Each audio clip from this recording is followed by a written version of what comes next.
Daily Bible reading, Isaiah chapters 17 and 18. The Damascus pronouncement.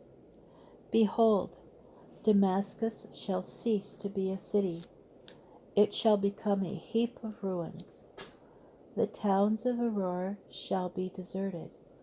They shall be a place for flocks, to lie down with none disturbing.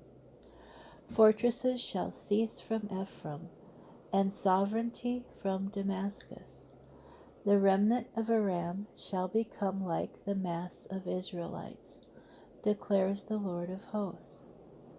In that day the mass of Jacob shall dwindle, and the fatness of his body become lean, after being like the standing grain, harvested by the reaper, who reaps ears by the armful. He shall be like the ears that are gleaned in the valley of Rephaim. Only gleanings shall be left of him, as when one beats an olive tree. 2 berries or 3 on the topmost branch, 4 or 5 on the boughs of the crown, declares the Lord, the God of Israel. In that day men shall turn to their Maker. Their eyes look to the Holy One of Israel. They shall not turn to the altars that their own hands made, or look to the sacred posts and incense stands that their own fingers wrought. In that day their fortress cities shall be like the deserted sites, which the Horesh and the Emir abandoned because of the Israelites, and there shall be desolation. Truly you have forgotten the God who saves you, and have not remembered the rock who shelters you. That is why, though you plant a delightful sapling, what you sow proves a disappointing slip. On the day that you plant, you see it grow. On the morning you sow, you see it bud, but the branches wither away, on a day of sickness and moral agony.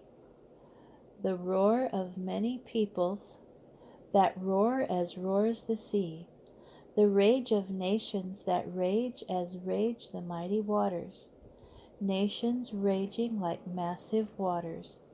But he shouts at them and they flee far away, driven like chaff before winds in the hills, and like tumbleweed before a gale. At eventide, lo, terror! By morning it is no more.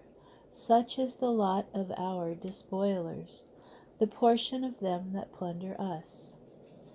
The land in the deep shadow of wings beyond the rivers of Nubia go swift messengers to a nation far and remote, to a people thrust forth and away, a nation of gibber and chatter, whose land is cut off by streams, which sends out envoys by sea, in papyrus vessels upon the water. Say this, all you who live in the world and inhabit the earth. When a flag is raised in the hills, take note.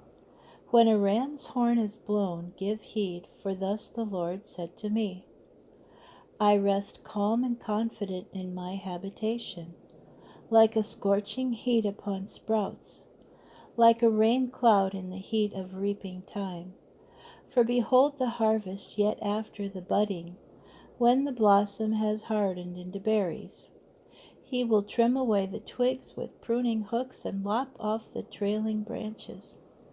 They shall all be left to the kites of the hills, and to the beasts of the earth. The kites shall summer on them, and all the beasts of the earth shall winter on them. In that time tribute shall be brought to the Lord of hosts from a people far and remote, from a people thrust forth and away, a nation of gibber and chatter, whose land is cut off by streams, at the place where the name of the Lord of hosts abides, at Mount Zion.